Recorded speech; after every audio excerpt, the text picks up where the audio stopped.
This is Jason J. Lewis, the voice of Superman on Justice League Action, and you're listening to the Krypton Report. Up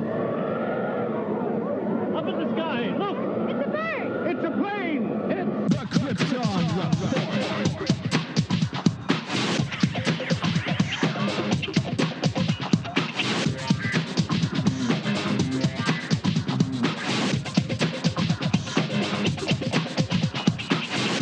Welcome to the Krypton Report Podcast, presented by the Southgate Media Group. The All Things Kryptonian podcast, including Superman and Supergirl. We discuss games, movies, cartoons, TV shows, and comics. Krypton Report Pod can be found on Facebook, Twitter, Skype, YouTube, and Instagram. And if you want to drop us a line, send it to kryptonreportpod@gmail.com. We are on Patreon under Southgate Media Group. And our official merch page is tpublic.com. Search Krypton Report. Now on with the show. All right, everybody. Welcome to this special edition Krypton Report Summer Movie Series special. It's a mouthful. Hey, who's got a phone? No phones in the movie theater. The lights are dimming. I thought Turn your phones down. Who is that? I will come through this microphone. Hey, my phone. That's my phone. Well, as you can hear their lovely voices. It is down. Once again, I am joined by two Cape Crusading pals as we venture to Batman. That's Batman again for our special series about Batman for the 80th anniversary as we move towards our discussion of the eventual Joker movie. And I don't like talking to myself. It gets very boring, even though I am entertaining to myself. So I had to bring along my faithful sidekick, Commissioner Gordon, a.k.a. Bryan. Welcome, Bryan. Hello, folks. And then always wrapped in shadow and secrecy, there is the great, the powerful James Batman. Welcome, James. How's it going? It is going quite well. And I will be Robin. Because you know why? I love Robin. And I do, actually. I really do like Robin. I'm Batman. I do have to share a quick story as we start. I recently watched this with my 4-year-old Solomon. And if you're listening to the show and you're not heard about Solomon, well, you probably haven't listened to a lot. So welcome to your first episode. And I watched it with my 2-year-old daughter, Miss Sayla. And the first thing they said to me was, "Where's Robin's pants?" And I had to text. Yeah, I remember you both of messaged me. So you want to be Robin so you don't get to wear pants? That's what it's all about? He likes the tights and the elf booties. I do like the elf booties. I mean, The elf booty. You can't beat the elf booties, bro. But I've always liked Robin. Of course I like Batman, but I've always, I thought Robin's, just as a sidekick and, Dick Grayson and all as a character. So I will say, just real quick before we talk more, we're not going to do a commentary track for Batman the movie, which is the Batman 66 movie, because we didn't have the time to work it out. We were going to record this as our first Bat episode, but it's actually our second. And just quickly, we discussed a little bit last time, but what is your history with Batman 66? Bryan, as our guest, you go first. So I think we talked about this last time, but yeah, we did I don't touch really on it. So, well, I don't remember any time where I didn't know Batman. I remember seeing Superman the movie when I was 4 years old. So I think around this time is when I was introduced also to Batman 89 and Adam West's Batman. And I think what I loved most about Batman 66, as we call it, is just there was a different villain every episode. So whereas Batman 89 only gave me the Joker, the greatest villain of all time, Batman 66 introduced me to so many other things. Introduced me to Mr. Free, is definitely one of my all-time favorite villains. The Riddler, before we got Jim Carrey, Burgess Meredith's Penguin, Vincent Price's Egghead. I guess like where Michael Keaton and Jack Nicholson's Batman and Joker gave me all of that dark stuff that I kind of like thought was a little bit cool as I got older, and that's definitely the Batman I prefer now. Batman 66 as a child, like your son Solo's age when I was introduced to it, it made me happier, it made me funner, and I wanted to be Robin, and I wanted to hang out with Batman and hand him the shark repellent bat spray and get to ride in the car and all that stuff. And it's so fun, but as you're older, you do see all the silliness that the movie or show entails, and we definitely want to talk about that tonight. Yeah, we're definitely going to talk about that. James, what's your kind of history of Batman 66 in your life? Well, I mean, I like I had said back on our Batman 89 commentary, I've always known Batman. I mean, I was 4 when 89 had come out, and so most of the Batman that I had probably seen around that time was the 66 show on in syndication. So, as a little kid, I mean, it was Batman. It was funny. It was cool. You loved the noise, or the sounds that were done from words, when they hit people.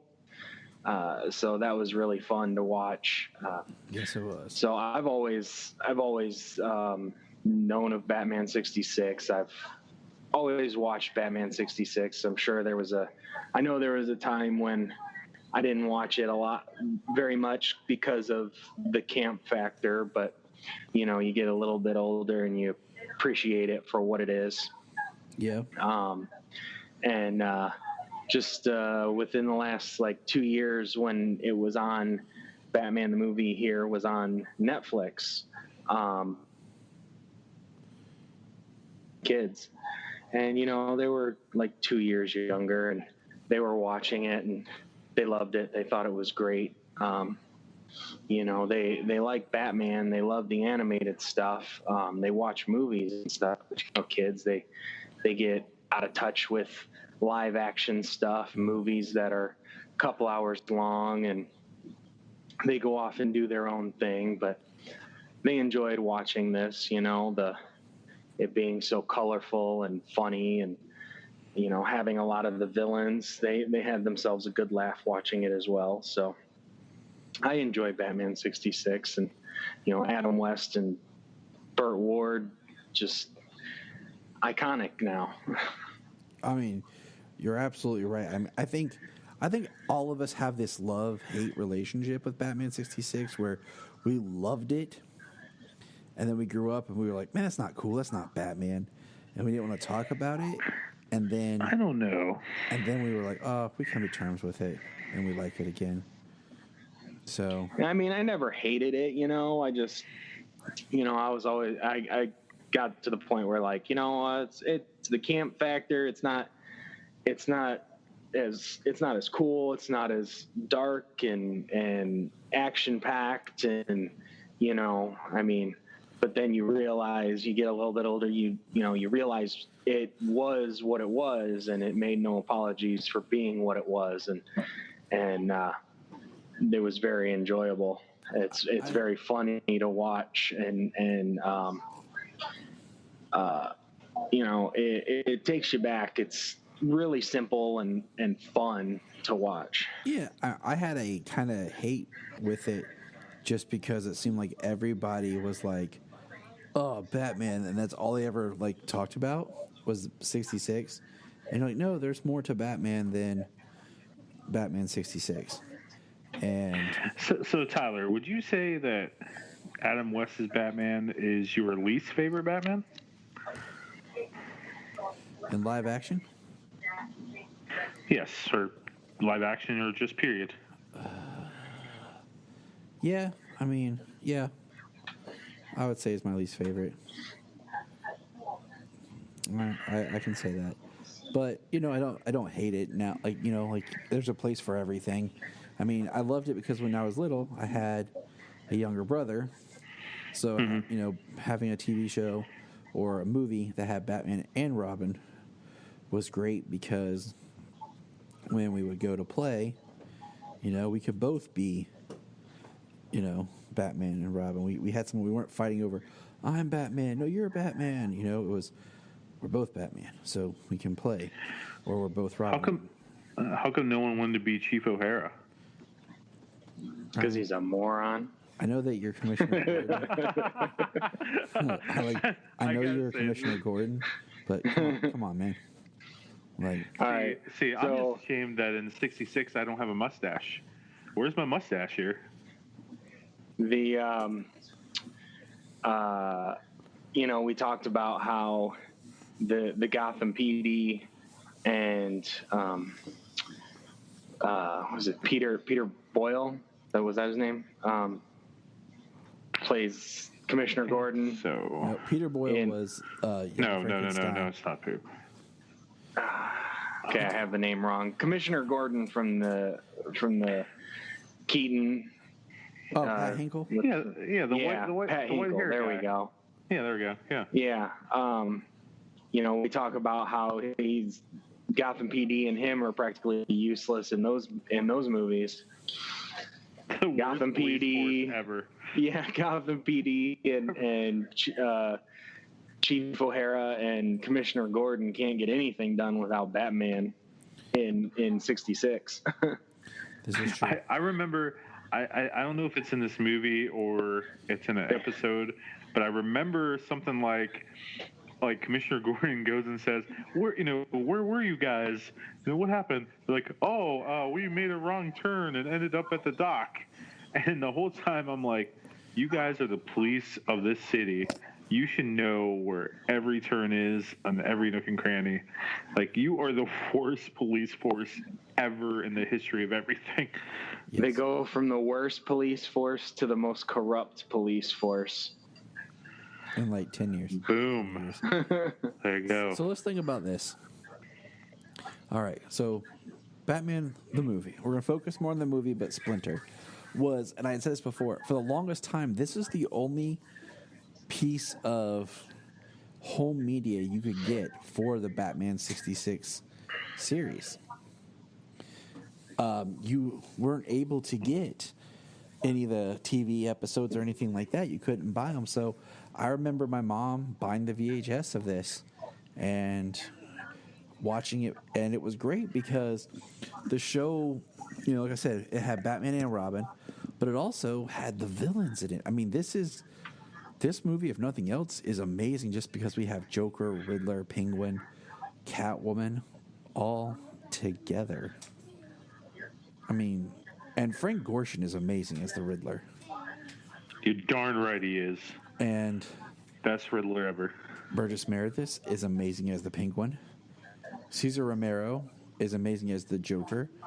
And as I was stating before, and I know I'm going to say this, and Brian's going to make a smart comeback, and I'm ready to defend my comeback once we get there. But I feel like every Joker has worked for the time it was created. And I have a hard time picking one better than the other because I feel Cesar Romero's Joker is perfect for this time. I have no quarrel with Cesar Romero's Joker. I know that, but I'm talking about Jokers in general, and we'll get there. There's only one Joker I have a problem with. Only one. We'll get there. But so that's why people are like, "Oh, Jack Nicholson was better than Cesar Romero." I can say yeah, but I can say, you know what? It was two interpretations of the character, and they're both perfectly valid, just like Adam West's Batman is valid. Now, gentlemen. Yeah, they're completely different. I have a question for you. Well, this is a man question. Okay? We usually don't talk man questions on this show, but Leah Merriweather or Julie Newmar's Catwoman, which do you prefer? Well, I mean, the Catwoman I remember most is from the movie. Yeah, same here. just because I had this Yeah, one me too. to Me too. watch more. And I remember watching Batman 66, the show on FX, on reruns. But this was the Batman of that time that I had, because it's the only thing I could have at home, And I, for the longest time, I didn't realize there was another actress as Cal. I'm not going to talk about Eartha Kitt. Okay, I'm not going to touch on that. You didn't notice Eartha Kitt, no? But no, the whole Lee Merriweather and Julie Newmar thing was pretty crazy, actually. And if I remember right, they filmed this movie like in a break from season 1. Yeah, it was right after season 1 they made this movie. They did season 1 of the show, and then it took off so well, and they're like, okay, we need to really market this. We need to really strike when it's hot. And then they made this movie. And then now I don't know if you guys have the Blu-ray of the show, but if you do, you'll notice that season 2 is very long. Like season 2 is actually broke up to 2 parts. If you try to get this show digitally or whatnot. So after this movie was so successful, then they had this long season 2, and then the show kind of like, what more can we do? And they try to bring in Batgirl to spice things up, and then they're like, okay, we're done. We're going to bring on the Bronze Age of comics and change things. Well, I think, the way you just talked about the production order, it seems more like the way they do a lot of animated series, where they will order like an initial 13 episodes, and then if it picks up, the second season is like 60 some episodes or something. And, and then later when they divide it into home release, that's why it's really confusing to look at like the release order of Batman the Animated Series and then the order if you buy it on DVD. Right. But I did not realize, I was reading some stuff here, that Frank Gorshin, the amazing Riddler in this movie, does not appear any of the second season. He doesn't. He returns in the third season. Yeah, they got that. What's his name? The guy that was playing Gomez Adams for John a time. Adams. Yes. John Austin. Yes. Yeah. I'm drawing a blank. It's John Austin. Well, I have never watched the show all the way through. I have only seen random syndicated episodes on television.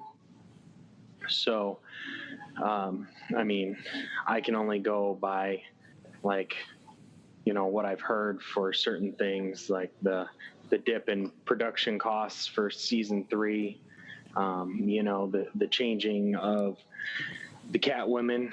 Yep. I can barely remember Eartha Kitt as Catwoman ever. Lee Merriweather for the movie is the one I recognize the most. But I also know Julie Newmar. I'm with you. For the longest time, I knew of things. I remember always watching the opening credits, getting excited to see if the Batmobile, comes, the Bat Cycle with Batgirl comes roaring across the screen. Right. And I've seen a lot of it, but I couldn't tell you where an episode is placed. Yeah, except for the only episode I could probably tell you is a high diddle diddle riddle, and then the next episode or the first 2 episodes of the series. That's about it. Let's see. I have the 3rd season. I bought it when there was a special when BVS came out. It was $10 for the DVD set of season 3, and it came with a $5 ticket to the movie. So I bought that one, and then I have all the digital files of the series somewhere. So you'd be happy to know that I have it on Blu-ray and I have it on digital. But when I watch it on Blu-ray. So how is it on Blu-ray? How about that? I was going to ask you how You how does actually watch it on physical media? Yes. Oh wait, physical wait! This media. is a flip from last time where Bryan gave us like heck for not streaming and being all hip, Being all old school. Yeah, he was hitting us pretty hard. I love streaming, but when it might have been, I forget when it came out on Blu-ray. It might have been within like I said, it was around 2016 because I know there's a big thing. That's why it was on. They had it out when BVS came out. Yeah, every time I go to Walmart and I walk through the movie section, I see Batman 66. I'm like, man, I need to get that collection. Yeah, how does it look on Blu-ray? Because I feel like the colors would pop, but does it like, I'm watching on DVD. Okay, that's what I have, and even then, like in DVD definition, there's just things you start to notice where the resolution's higher, and like sometimes with older things, when they were filmed with low def and all that type stuff, that just it doesn't hold up, or like it looks horrible in high res. Well, to put it in perspective, so when that Blu-ray box set came out, my wife Jen went and got it for me because she knew how much it meant to me.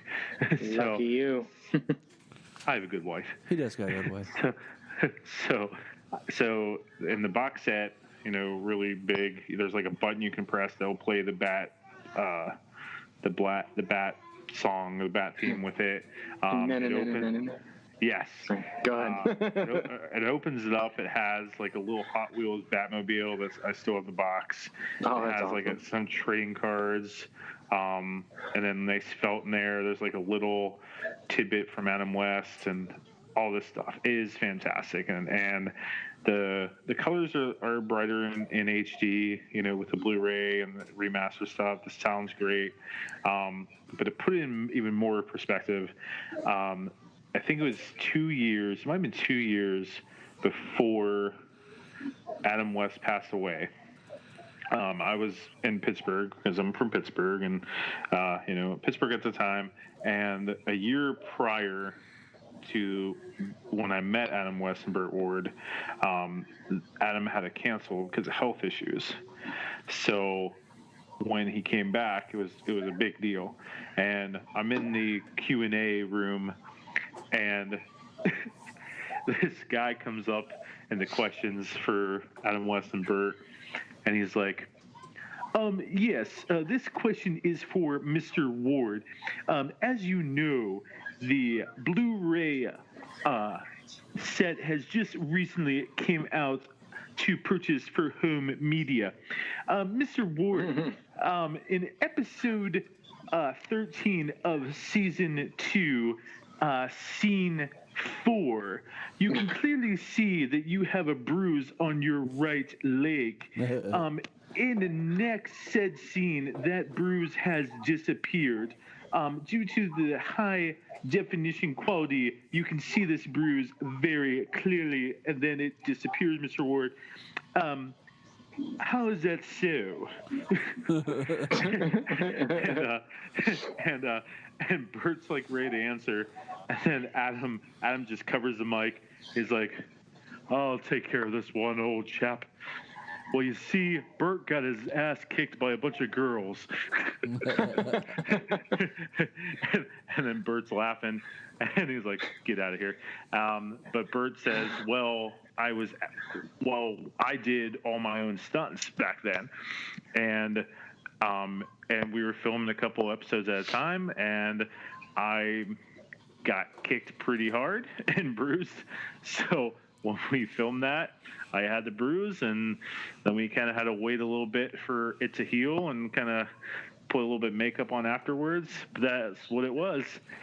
And thank you for that. Yeah. So you can. So kind of a simple. Yes. Yeah. Kind of a simple answer to. I mean, not like it would have been complicated. I mean, That's a answer you could get for any question with that content. Asking about a bruise.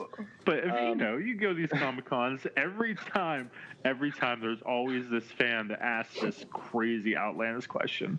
Like, come on, we're fans, but no, we don't ask stuff like that. I have some sense of like how things work. Like makeup and stunts and all that fun stuff. So I mean, Burt Ward, he got to fight with Bruce Lee, for gosh sakes. I mean, I do want to say, like, in Batman 66, the movie, like when I was rewatching it, I really did notice a lot more of the matte paintings and stuff in the background. It was like some of the magic was gone. It was kind of sad. I was like, oh. Yeah. I don't know.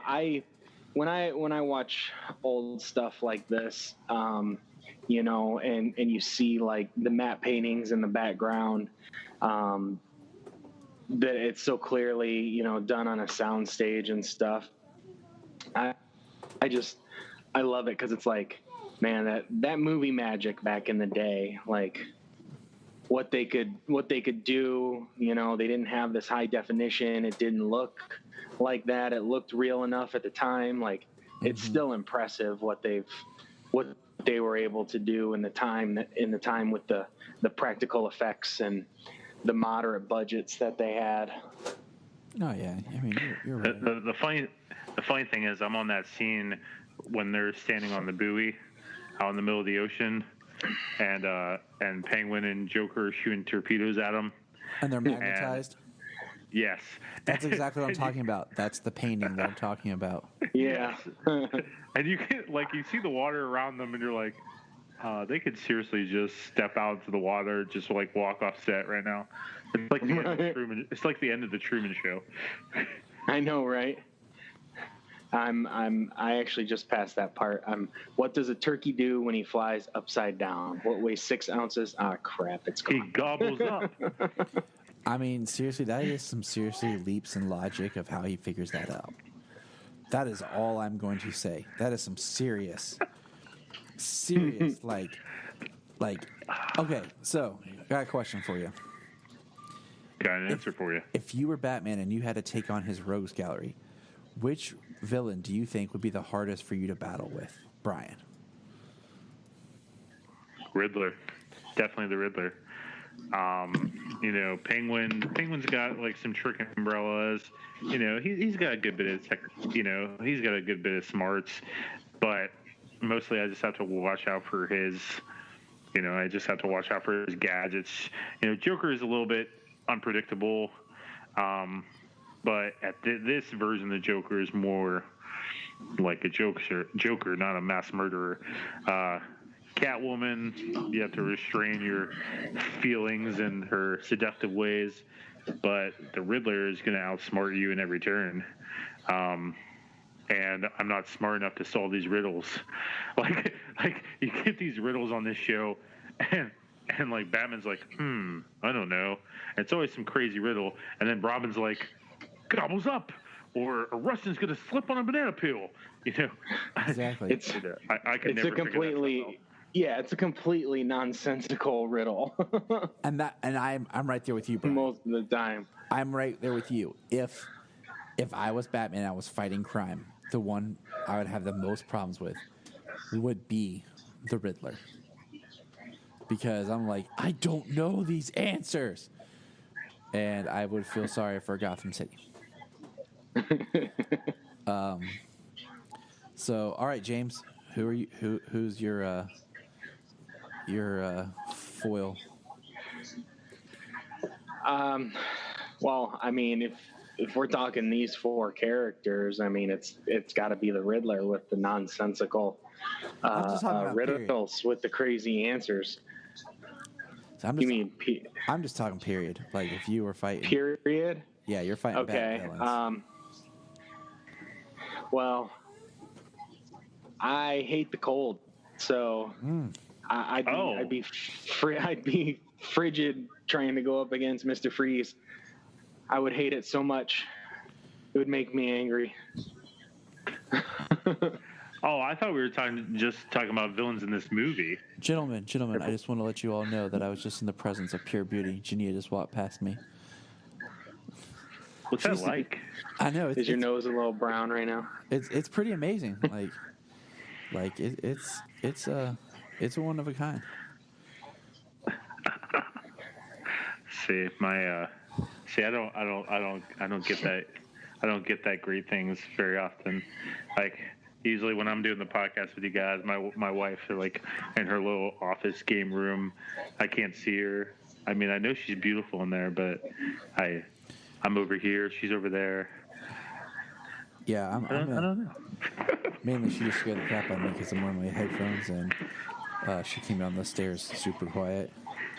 So I was like, "Holy crap! I don't even know how." So here's my next question. Okay. Yeah, I see my wife. She's looking pretty beautiful. What's up, girl? My next question is, and Jania and I were talking about this the other day because we were talking about just Batman. I'm trying to get her to read Damned. If you turn into a Batman villain, which villain do you think you would turn into? Ooh, that's a good one. Yeah. I would like to be Bane. Incredibly intelligent and incredibly physically imposing, both. I could see you as Bane. That's the thing. I could see you as Bane. Give me a luchador mask. You go up to Batman and be like, do you even lift, bro? Yeah, right. You're like, I mean, I could definitely see you like destroying like him with your mouth. Like, I'm just gonna eat you. But no, Bryan, like, if you turned into a Batman villain, man, like, who do you think that you would like connect to? Jeez, I've never thought of this. I know, this is what happens when you hang out with me. You're just like, what the? You're like, where does he get these wonderful questions? I know.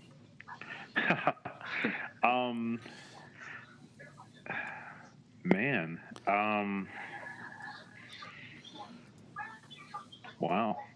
I mean, I'm not, I wouldn't go around just killing people. And, so, like, the Joker is my favorite villain, but I couldn't, like, I remember that's No Man's Land story where he was just going to kill a whole bunch of babies.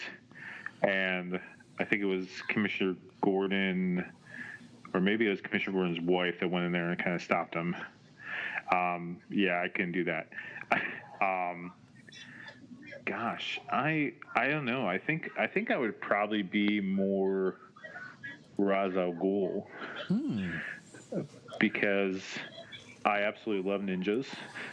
I wish I could be a ninja.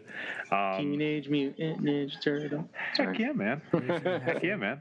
I call up Shredder and, see what we can put together.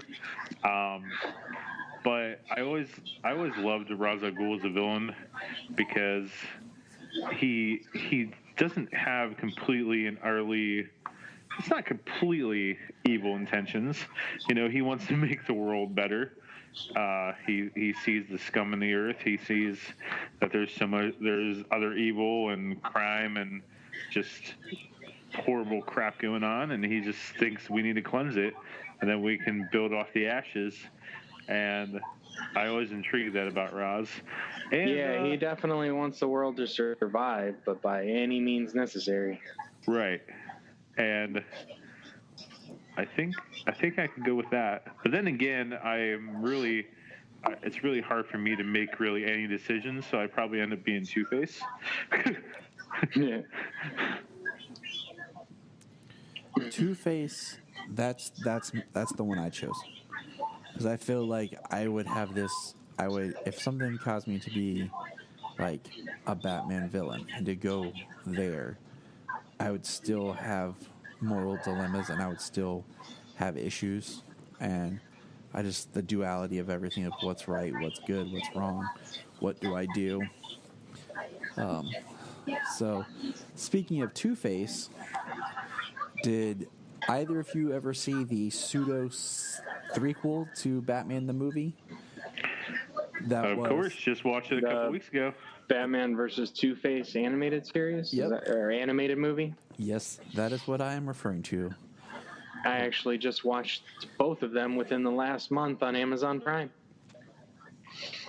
And, I actually really enjoy that they are basically like, the first one was supposed to be a direct sequel, and then the Two-Face one was out of the unproduced script idea that for the show. So it was those were really nice, and fun to have. It's just like additional Batman footage, I started reading the Batman 66 comic, which I really enjoyed. Oh yeah, I want to read more. Nice. I only read maybe the first volume, but I love the idea of them being able to do villains that maybe weren't even around at the time, or villains that they never got to do on the show or in the movie or anything. Like a 66 version of Bane. I want to get to that. I want to get to that story. Wait. You're telling me there's a 66 version of Bane? In the comic books, I'm pretty positive that I read he's in it. Yes. I did not know this. I am intrigued. Yeah. Well, Bane is my favorite Batman villain.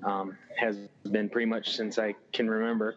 And have you read the Forever Evil Arkham War? I believe is the name of it. It's one of the Forever Evil tie-ins. I have not. Bane is actually. Yeah, Bane is the main character in that, and the Justice League is gone. They're off the map for the Forever Evil storyline. Mm-hmm. Bane actually basically protects Gotham. It's his city to do with what he will, and he doesn't destroy it. He becomes more of a protector of Gotham. And they actually have the comic book Bane, and in it he's wearing the Dark Knight Rises Tom Hoodie jacket with the fur-lined jacket and stuff. It's like, nice. That's pretty awesome looking.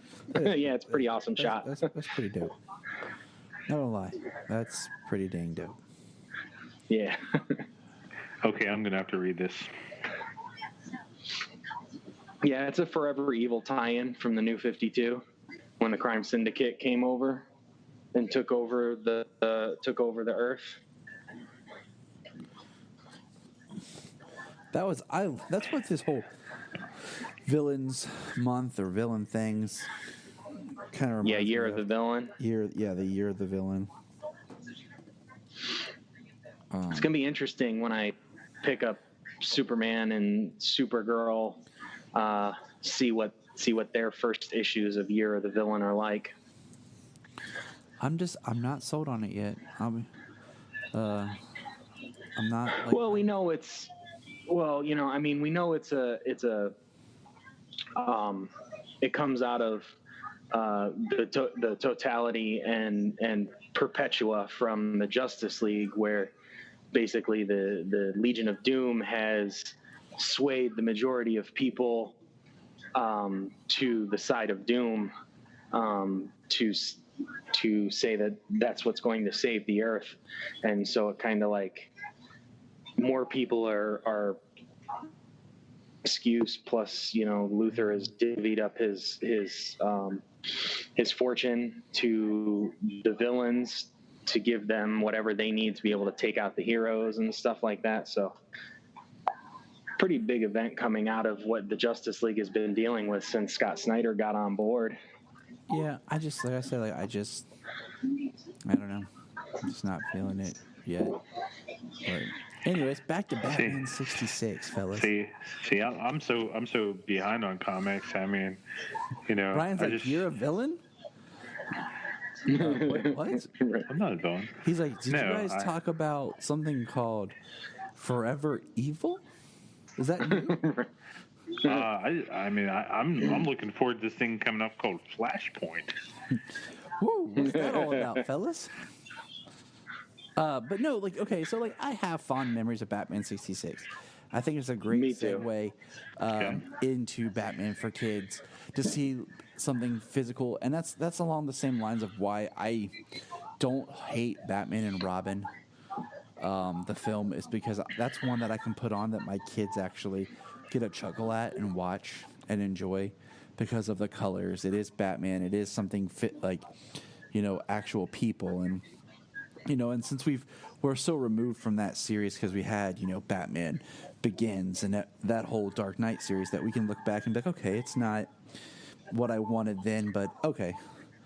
And that's kind of like how I've with Batman 66 is just like, I like it. It's fun. I enjoy, much like I like Gotham, I enjoy Batman 66 for the villains. I do like Batman and Robin. There is fun to be had there, but it's not my favorite Batman. I don't have as much invested into it because I haven't gone back and watched all the shows. I tried, and I just couldn't do it. I'm just not as interested in watching all of it. Maybe an episode a day, but I couldn't just sit down and binge the series by myself. Maybe if I had you guys feel with you me, on that one. if you guys would come over, we just sit in the basement and watch Batman all day. But it wouldn't be this Batman. I have to say it just, I don't know. It doesn't hold up as you get older. I really did. What's that? Oh, I was going to say, I'd say if we all hung out and we're trying to binge Batman 66, we need some alcohol to have fun and enjoy the time.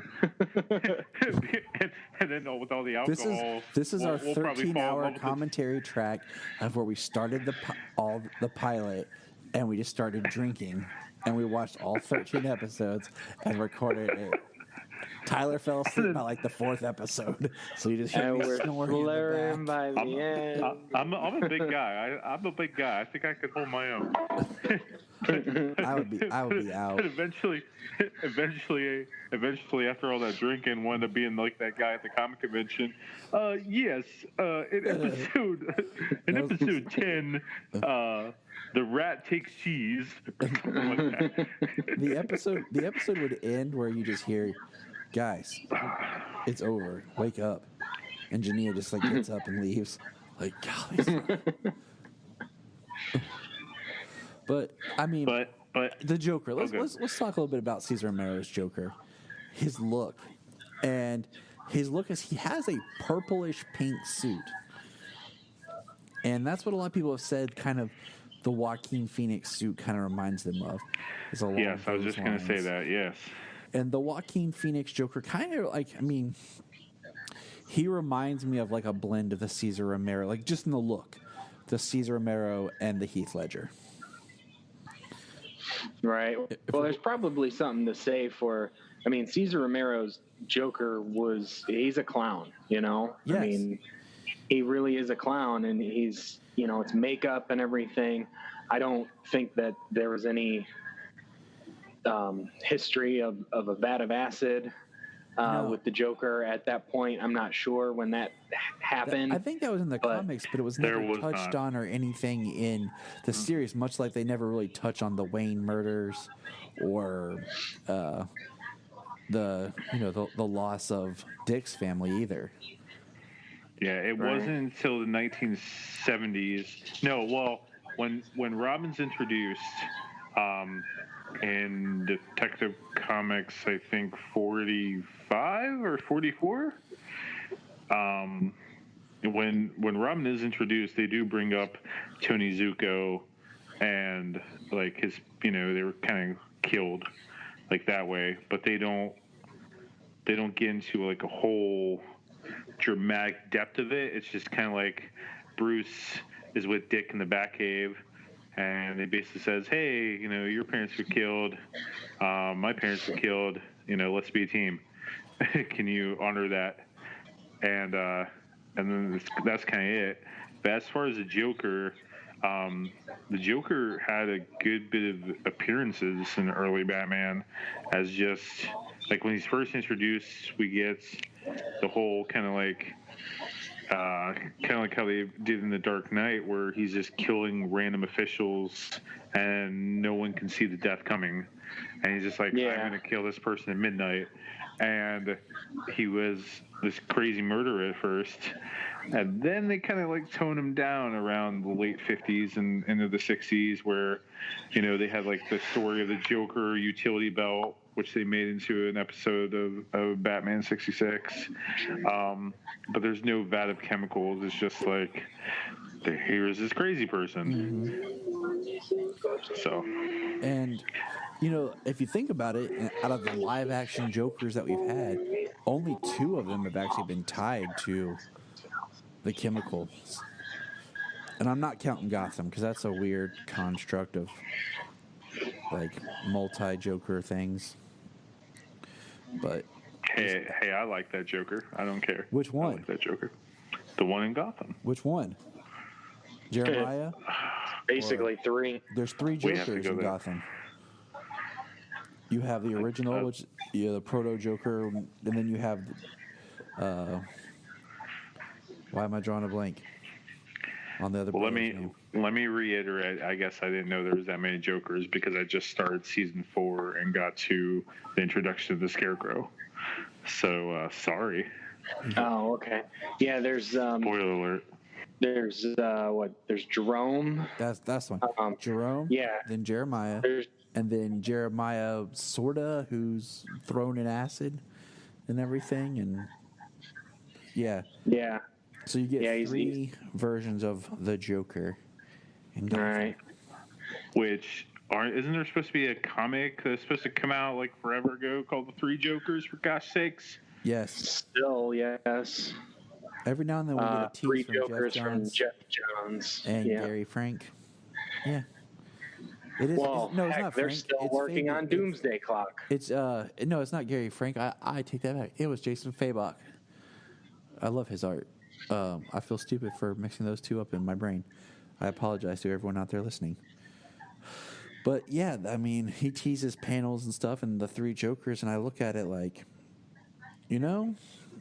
there are different 3 like Jokers, and I'm curious, but we'll get it eventually.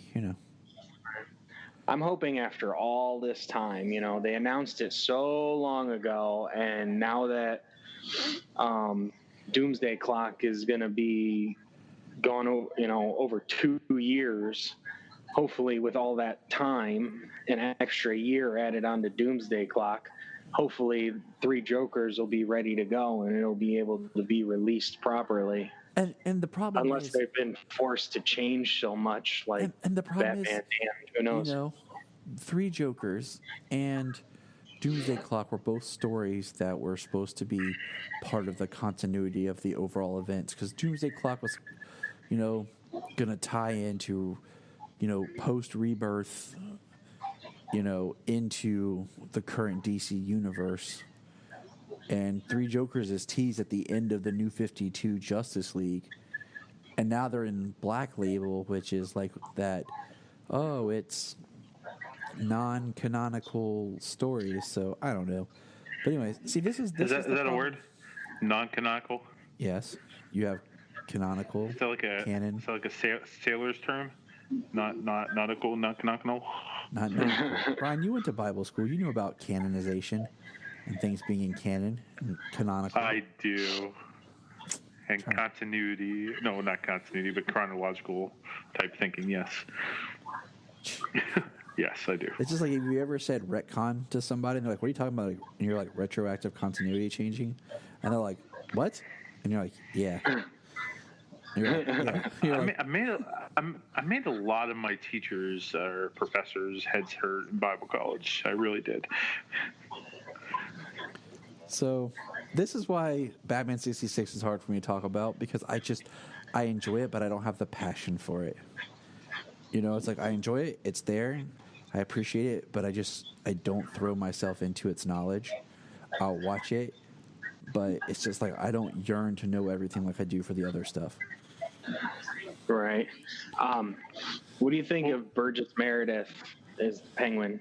See, I love his Penguin, and it's so hard because I mean we've got what? We'll break down each character, okay? Well, that's a good way, James. Penguin, Burgess Meredith, Danny DeVito, Robin Lord Taylor. Those are our 3 live-action Penguin representations, and I think Let's do it. Burgess Meredith just hits it. Like he has such a great look, feel, and he's I don't know. He doesn't seem as campy. Like he just even though I think the Penguin could be campy in '66, and I think Like he kind of even seems like part of what he does as like a thief and arms dealer and stuff like that is still part of his character since '66. Yeah.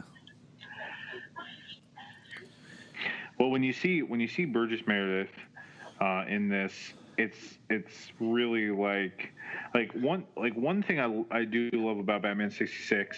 You know, even though Tyler's not so passionate about it, but one thing I can say is that if you read the origin of the Riddler and you read the first comic with the Joker and you read the first comic with Penguin and so on and so forth, like their characters and their look pop right out of that comic into the show, like right into it.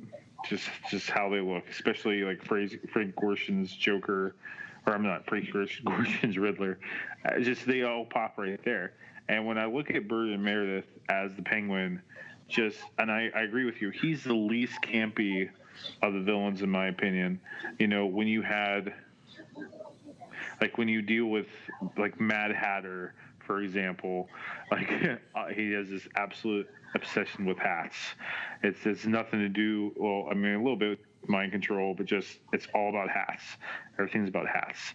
You know, and when we deal with Penguin, you know, this Penguin's I mean, you get a little campy with like P-Penguin and stuff like that, but this guy's like he's buying massive submarines. He's getting like massive weapon deals. Like he wants his plan to go through. He's a very good schemer in this. And his voice with the squawking and the walking and stuff, I love it. Danny DeVito's Penguin, I gotta tell you, I wouldn't say I hate it. I hate it. I'll flat out, it's disgusting. I think Danny DeVito would have been a great Penguin, but Tim Burton made it disgusting. Yes, when he's dying at the end and that black goo is coming out of his mouth and it doesn't work for me. Like there's no way in God's green earth or in any earth or dimension or multiverse that anybody would elect that dude mayor. I mean, whatever. I mean, whatever with the physical deformities that the character had, but just the way he was. I mean, he was dirty. He was perverted. He was,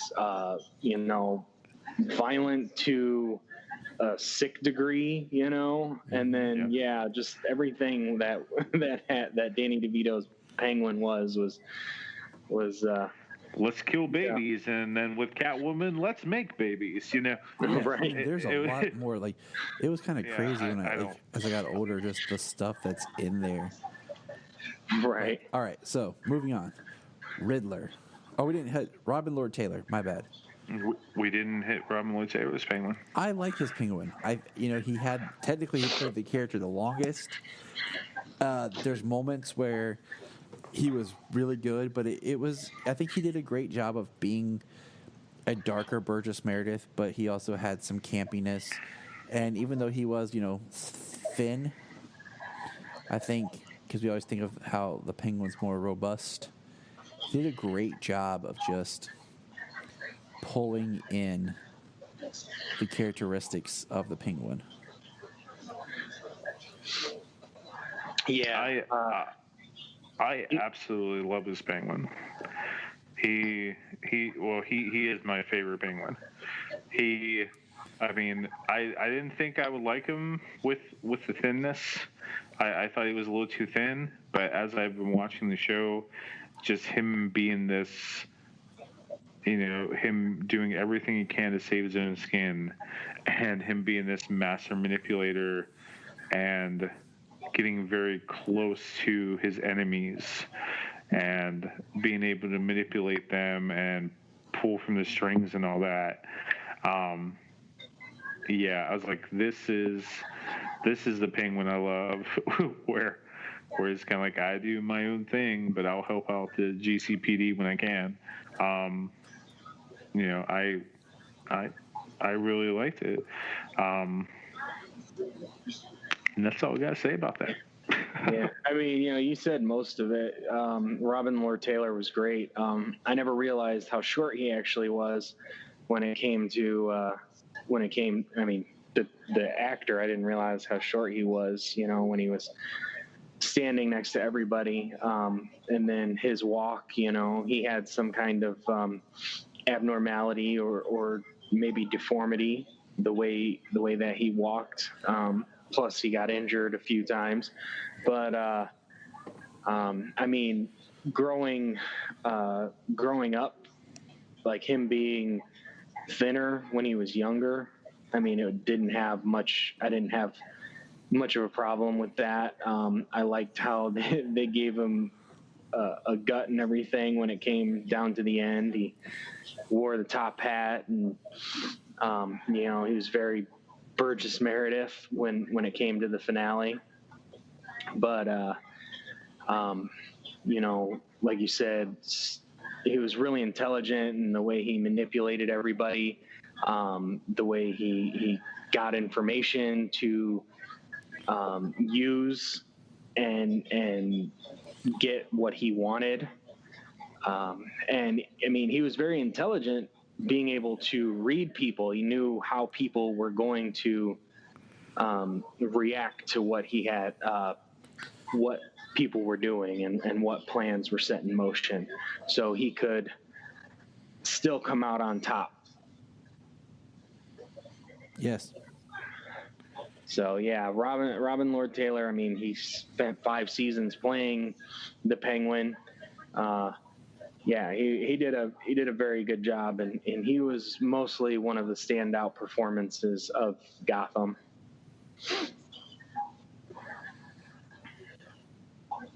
All right, so next character, Riddler. And we get, like we discussed, Frank Gorshin. Man, Frank Gorshin, man, that just that laugh, like, just I mean, I can't do it justice, not even close. but just like, for me, he's my favorite Riddler because he's just an absolute nutcase, but he's not like the nutcase on the way of the Joker. He's just like, he acts like he's the smartest man in the room because he is, and just the way he comes up with plots and plans and riddles and him just wearing that outfit is great too. I mean, I love his green and black question mark suit. I've always loved that. But when we get to Jim Carrey, I feel that Jim kind of copied a little bit too much of Gorshin, and at least when he was in the Riddler parts. Well, except at the end of Batman Forever, he was kind of like his own somewhat thing. But there were a lot of times where I felt Jim Carrey was not fully making it his own.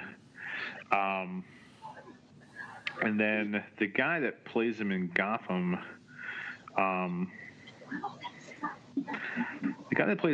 is really great, but I lost my memory of what his name is. Michael Corey Smith, I believe. I was like, I knew Corey. Yes.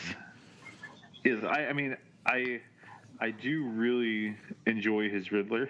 I like this inner turmoil, this like getting into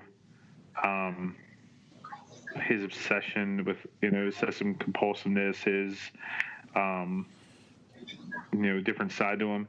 But I kind of felt that when he talks to himself in the mirror and he sees this different version of the Riddler and then talking to himself, I kind of felt it was a little bit too Two-Face instead of the Riddler as I knew him. I just felt it was a little bit off at times. That's just me. No, I agree with you. I totally agree with you. If it comes down to the Riddler, my favorite is going to be Frank Gorshin.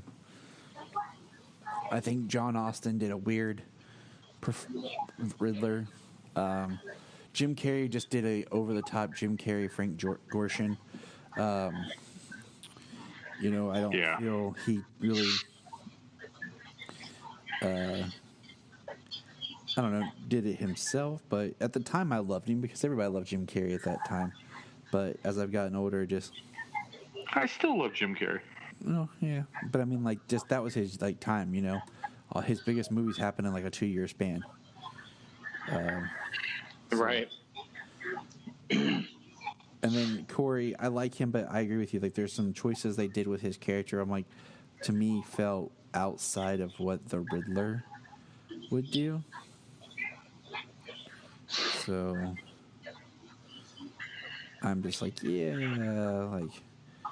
but what about you, James? Being awful quiet. I mean, no, I'm just letting you guys go.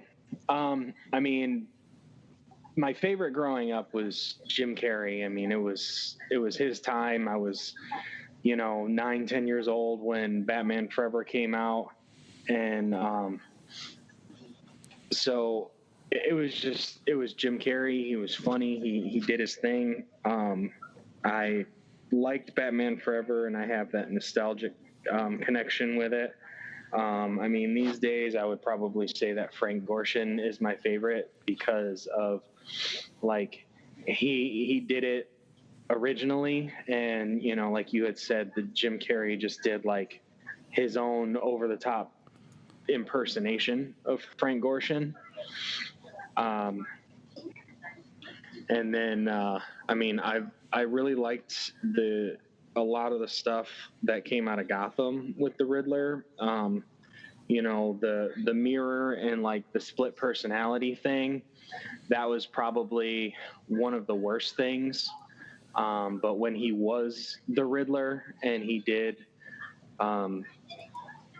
do plans and some of the riddles that he did, the suit was actually the suit he wore was actually pretty nice looking.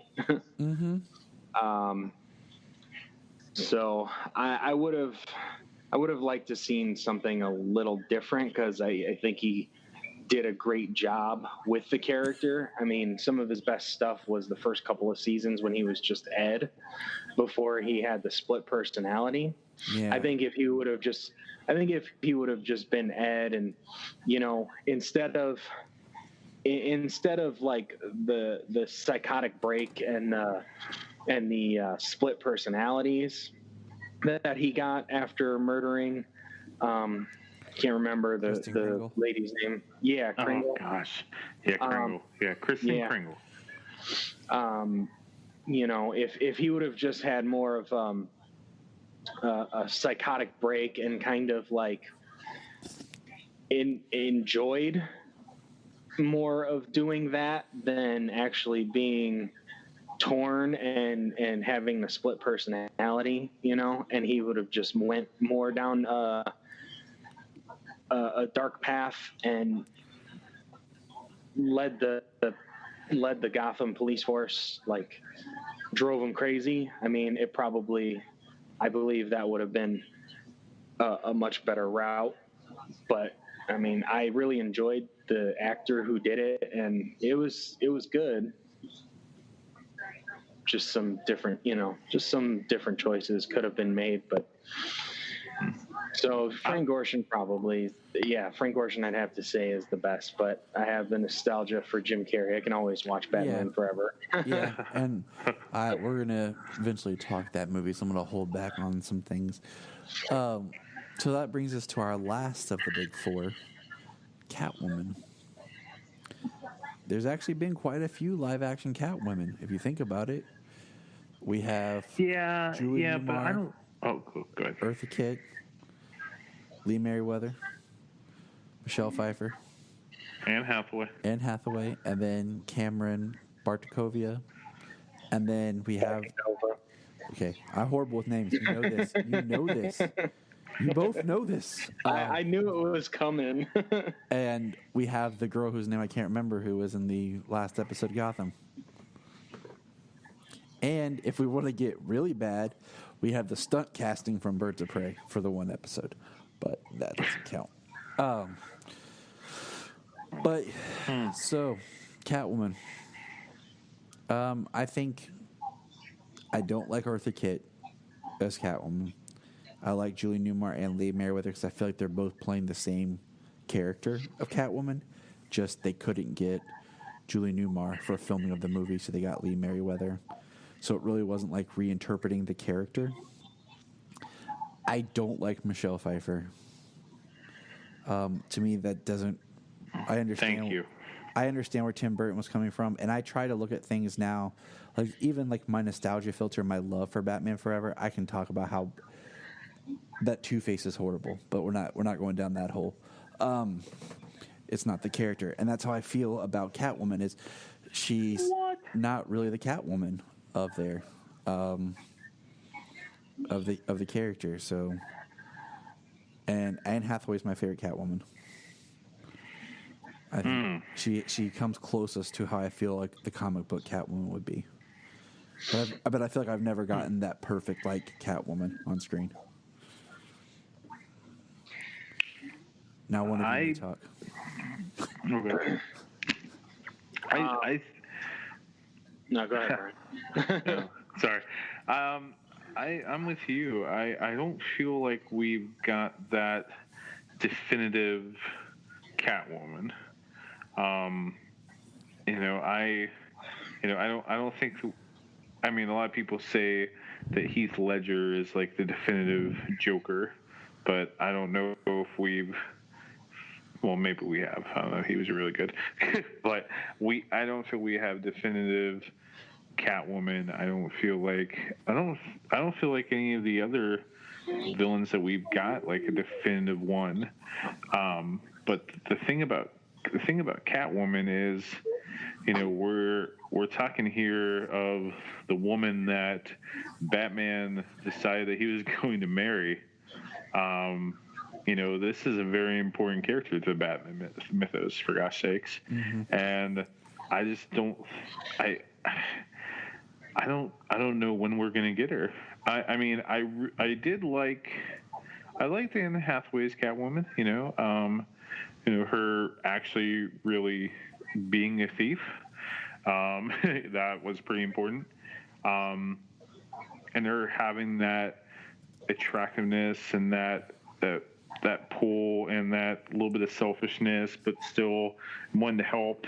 I think where Anne Hathaway's thing kind of went off the rails is pretty much the ending of The Dark Knight Rises, but not necessarily her fault. Dark Knight Rises.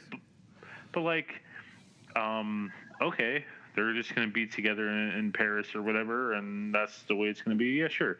And her, Batman getting his butt totally kicked by Bane so many times, and then Catwoman comes out with his gun, and then boom, done. That kind of pissed me off. But I really like. Get me started on Bane's arc from The Dark Knight Rises. Okay, guys, this isn't The Dark Knight Rises. I understand. I love Bane too. Believe me, I understand. I was born in darkness. No. Sorry. I know you. We'll get to it. All I'll say is I loved his portrayal, and then we'll get to it later on. Yes, I understand. I'm trying to remember that girl's name in Gotham. Oh, Cameron Bogumbica Bacon Nova. Like bacon Donut. Bacon donor. There you You guys are something else. Cameron Bikendova. Anyway, that girl, I thought she was great. She was. She had this whole I like Bruce, but I'm very guarded. I live on the streets. I am a thief. I'm a jerk. Maybe I'll help you today. What's in it for me? I would say that in all the Catwoman we have, she's probably the best that we've had so far, and in terms of the full character, like how I feel Catwoman should be. But she was just a kid. She's not. I don't know. Gotham's a mess. Being such a bigger Batman fan than I am Superman fan, I know, kill me. But it was just a mess, and it's possible that with this reboot that they have coming at, that they could get her right. I don't know. I would never pick Robert Pattinson to play Batman, so I don't have high hopes. Not commenting. That's a whole nother episode. I know. I hear you. But I think we can get her in the future, the right Catwoman. But as for Julie Newmar in this movie, she was fine for the time. She really tricked Bruce Wayne and Batman to fall in love with her, or whatever the heck was going on here. Who knows? She was good for the time. It was just Adam West being horny in the 60s. Yeah. Oh my gosh! Yes.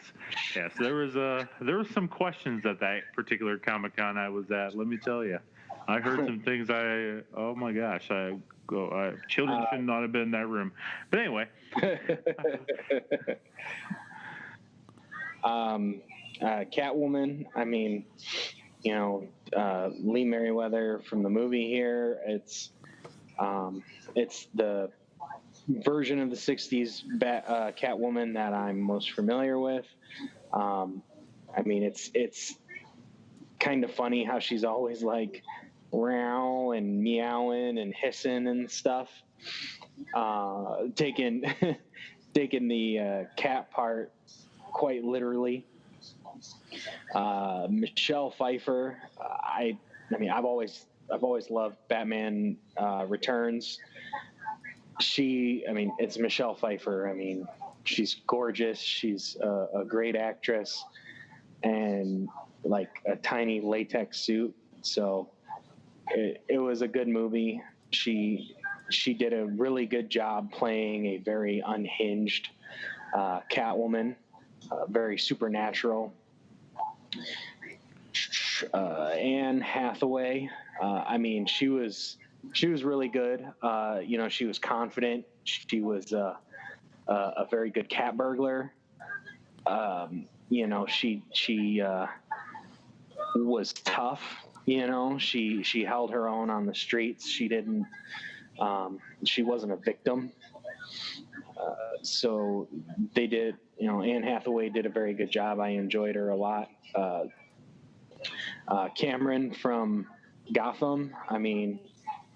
She has the most time as Catwoman now out of anybody. For a teenage actress, she did a really good job. And for the attributes they gave her as a proto Catwoman before she became Catwoman, a street thief, an orphan, and the character aspects they gave her, the on and off again relationship with Bruce, the fighting, learning from people as she was growing up, being on both sides of the fence, helping mostly when it was beneficial for her. They did it's probably one of the more comic accurate versions of the character that we've had to a degree.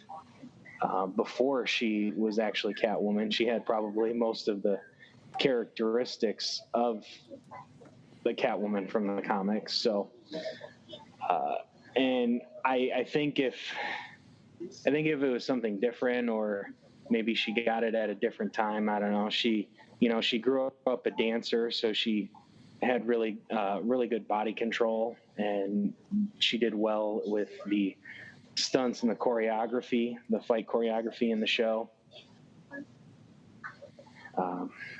Did we even bring up Halle Berry? No, nobody brings up Halle Berry. Oh yeah, I totally forgot she was Catwoman. That was the Crow with the cats. Okay. That was Gentlemen. the Crow with the cat. Sounds good to me, but How great was Sharon Stone in that movie, man?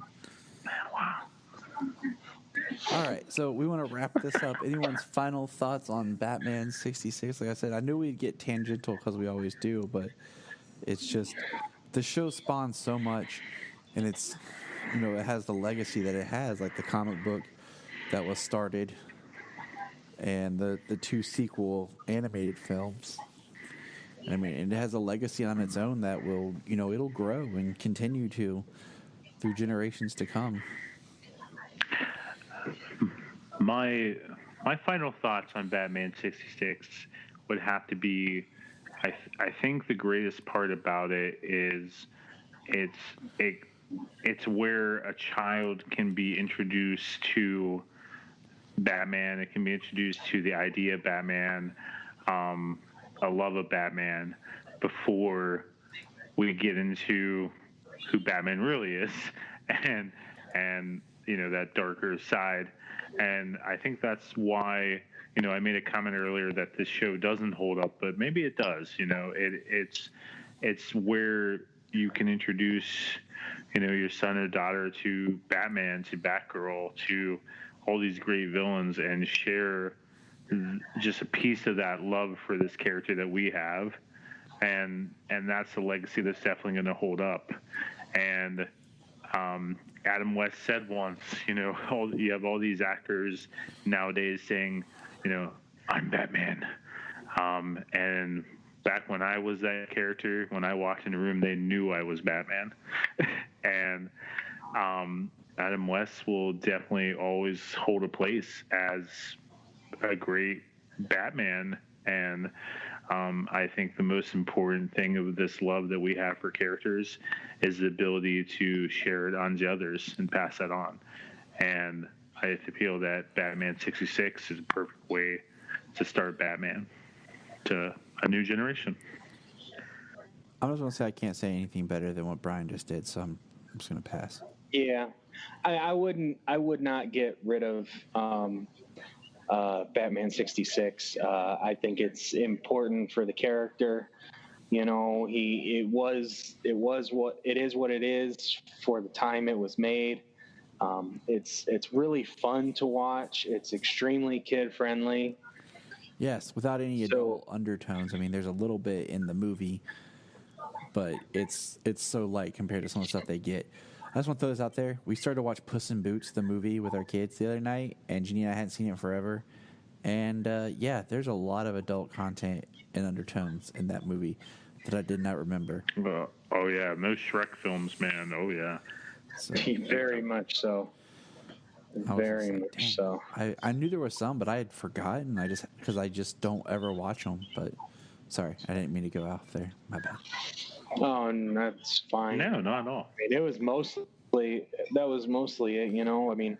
It's colorful. It's very kid friendly. It's funny. It's campy for the time. At the time, the comics were campy like this. It wasn't for a while after this that it took a turn. Who was the writer? Neil Adams. Was that it? Started. People forget that what the comics were like at the time of this show's inception. And, where they had taken. It should be appreciated and celebrated for what it was. It's a chapter in the history of Batman. Batman wasn't always, he wasn't always a dark killer from his inception, and then turned into this dark tragic character back again in the 80s. So he went from killing people to this campy character, what we see in the show, and then back into what Frank Miller had done and what he is today. Wait, you said Batman killed people? Yes, sir. We're going to have to sit you down and tell you some stories. But all right, guys. Tell you a story of when he buried somebody alive, or when he hung him from the neck from the Batplane and the very first comic. Yeah. Yes. Drop kick somebody in their head and snap their neck. Yeah, that kind of stuff. Yeah. Didn't Superman throw people out windows? What? Yeah. That's back when they just took care Yes, of sir. business. In Action Comics #1, he beat the crap out of a domestic abuser, a wife beater. As he should He have. sure did. As he should have. Yes, sir. That's the heroes I can get behind. All right, guys. Well, thank you for this chat. And Absolutely. we will pick up our next commentary. We will be discussing Batman, Mask of the Phantasm. My favorite Batman movie. So stick around. Absolutely one of the top ones. Look up in the sky. Look up in the sky. Look up in the sky. You can find us on Instagram, Twitter, Facebook at Krypton Report. You can also email us at kryptonreportpod@gmail.com. If you get a chance to go over to iTunes, please leave us a review to help us get better. If you're an Amazon shopper, just remember you can go to southgatemediagroup.com. There's a portal, log into Amazon, and you'll shop into your account just regular, but it also helps keep all the podcasts on and helps keep Southgate running. Remember, look up in the sky.